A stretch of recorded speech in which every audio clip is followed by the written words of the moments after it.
in the city. Another reason is that I support environmental sustainability, and cities that concentrate populations in places that are transit friendly, where you can walk and bicycle like our community, are more environmentally sustainable. They're also more vibrant, and they're a place where you can run into people that are different than you, where we can raise our daughter in a diverse community where she'll learn all sorts of different skills and values. And so, I think that our population density is part of what makes our city so vibrant, and our neighborhoods within that city. It supports our small businesses. And so one of the things I think we need to do is make sure that our new development contributes to the view more to enhance the public realm in places where we're concentrating growth and development, and improve our transportation system. We've seen over 1,000 new residents, and we're planning for more, but we haven't seen any improvements in our transportation system. That's why we need to improve transit access to downtown, make sure that we get it right in the Midtown Greenway corridor, build a great transit system on Nicollet Avenue with a reopened Lake Street, and build a bicycle and pedestrian system that really works for people. Thank you. The question will be next addressed by Meg Tetlow.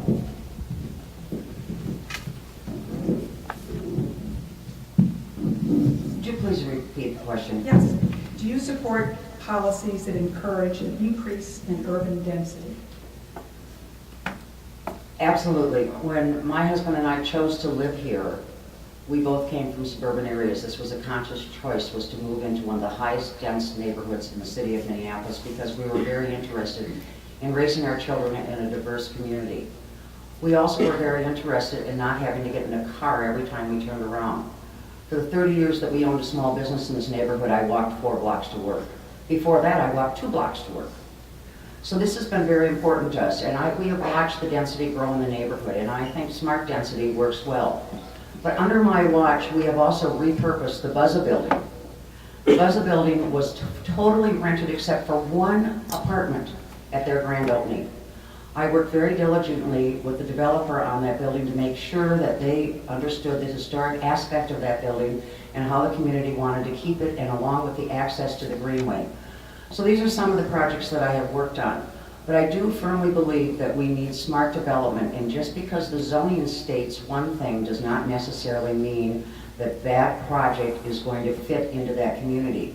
What I have done for the last 3 years, and actually the last 40 years, is sat down with developers to get the very best project that we can get for the community that will work for our new neighbors and also work for the rest of the community. And I intend to continue to do that in my next term.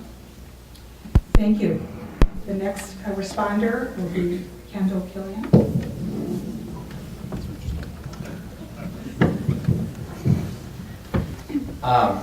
When I was out meeting with folks the other day, I see John Martin here, who lives on Devont Avenue, and I talked to his dad, Philip.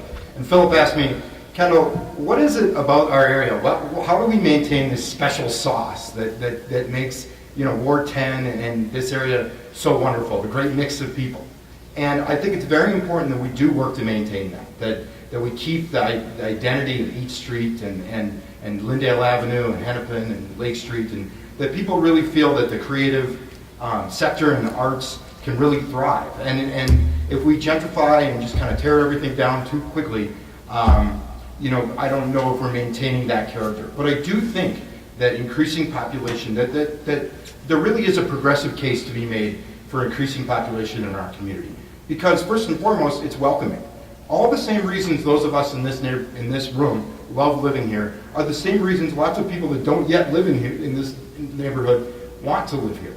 And when we say, we pull up the ladder and we say, oh no, the lifeboat's full, that isn't an inclusive, welcoming message. And so I really think there is a progressive side to development that we really need to emphasize. Smart development, transit-friendly development on our transit corridors, on Lake Street, on Nicollet, on Lyndale. I also think, and this is just me as a partisan Democrat, saying that if we have more population in Minneapolis, we're going to have more representation in the legislature and in the United States Congress. And when we have that, we're not going to have hateful amendments put on the ballot that want to break up our families. So there's a lot of good reasons to support development. It has to be done in a smart way. We have to maintain the character of our neighborhoods. We need to involve the neighborhood groups. We need to listen to people. But really, this is something that we need to be open to and keep an open mind. One final thing, I've learned from my union background that when you say no to something right away, you don't have a seat at the negotiations table. So we need to, at least initially, listen to people and be open to things and not say no immediately, because when you do that, you're not left in a position to get what you want and mitigate concerns. Thank you very much. Ken Bradley? Great question.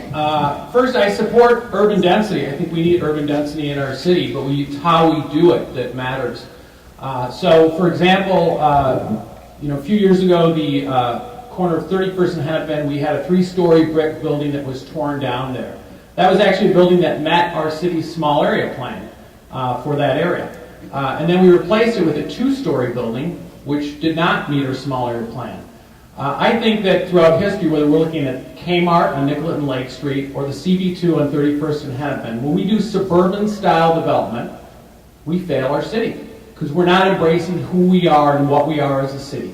And so we have to make sure that we're not doing suburban-style development in our city. At the same point in time, I think there are elegant ways of taking historic buildings and integrating them into new development. A great example is on the corner of 12th and Hennepin, the new Lund store. They took an old historic building that used to be used, it was a motor company back in 1912, it was first built. They redesigned it, they rebuilt it, they added onto it, and in a really elegant way, repurposed an old building. So we should be thinking about how do we repurpose old buildings whenever possible, but then also, we need density on our transit corridors. But one of the big problems we have right now is we're building the density in our neighborhood, but guess what? We haven't developed the transit to support the density. We need to develop the transit in this corridor to support the density so that our city can be healthy, thrive, and be successful in the future. Thank you. The next